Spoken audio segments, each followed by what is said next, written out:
Isn't that fantastic? Good luck to them. Now, in a moment, we'll have the latest weather with Alex. But wherever you live in this region, the last few days have been a lot warmer, actually very hot.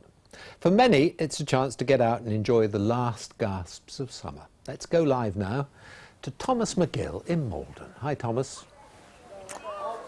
Yes, well, Stuart, it's certainly been a hot one. In fact, officially a heat wave here in the region, and just as the kids have been returning back to school as well. But you know, it hasn't put a lot of them off. Many of them down here enjoying some of the early evening sun. Some have been on this jetty crabbing. There's a little group over there at the minute still going for a dip. So let me tell you where I am. I'm on the River Crouch, popular with sailing boats. They've been going up and down all afternoon as well. But I spent most of the day on the banks of the River Blackwater, where people were enjoying what could be the last of the summer sun.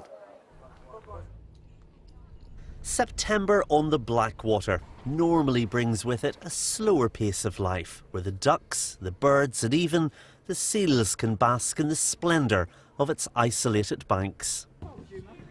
But not this year, when temperatures are 29 degrees. It's the last chance for us to set sail and enjoy this idyllic part of Essex. We booked it yesterday, saw the weather was good, and I kept looking to see how many places were left, and I saw there was 2 spaces left. Thought, right, we'll go for it. I love boats, so any boat trip is good fun as far as I'm concerned.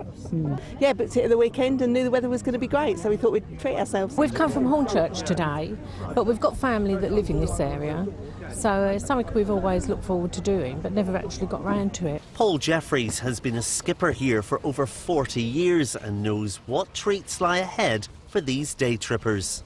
We're going to go down to Osey Island, which is one of 2 islands at the top end of the Blackwater.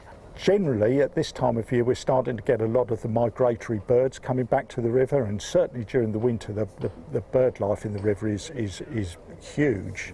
It's almost like the Serengeti of the East Coast, if you want to call it something. But you'll see a lot of birds today. You may even see the odd seal, and it's a beautiful river. The top end of the river's interesting because the river snakes through the marshes and then opens up as it gets down to Osey Island. And as the hydrogen meanders its way through the mud flats, time passes slowly at Heybridge Basin for most, but not all. Sylvia and her husband needs to enter the canal on the next leg of their staycation. We're from Swale Marina near Whitstable, and we're up here for 2 weeks exploring the sort of Essex and Suffolk coast. We were just anchored off Osey Island because we have to get in here at high tide, so we needed to be somewhere close, so it was just a short distance. And it wasn't long before Paul, the lock keeper, had roped me in to help. Sylvia, better appreciate this. And just watch your feet now, please. Kids go back to school, it's bound to be sunny. So we thought, well, come out now, and we've had lovely weather. In fact, at the island last night, it could well have been a Greek island. And they're off towards Chelmsford, all too much like hard work in this heat for others who were just happy to sit back, get a drink and watch the world go by. Well, that was certainly harder than it looks. Thankfully, Paul was on hand to help me, so thank you to Paul earlier today, the lock keeper. Well, today, what has been a spectacular day is just coming to an end. The sun is about to set at 7:30. The locals are along the promenade having a drink, and they say that the sunset is pretty spectacular, so I'll probably hang around and have a look. Back to you, Stuart. Thomas.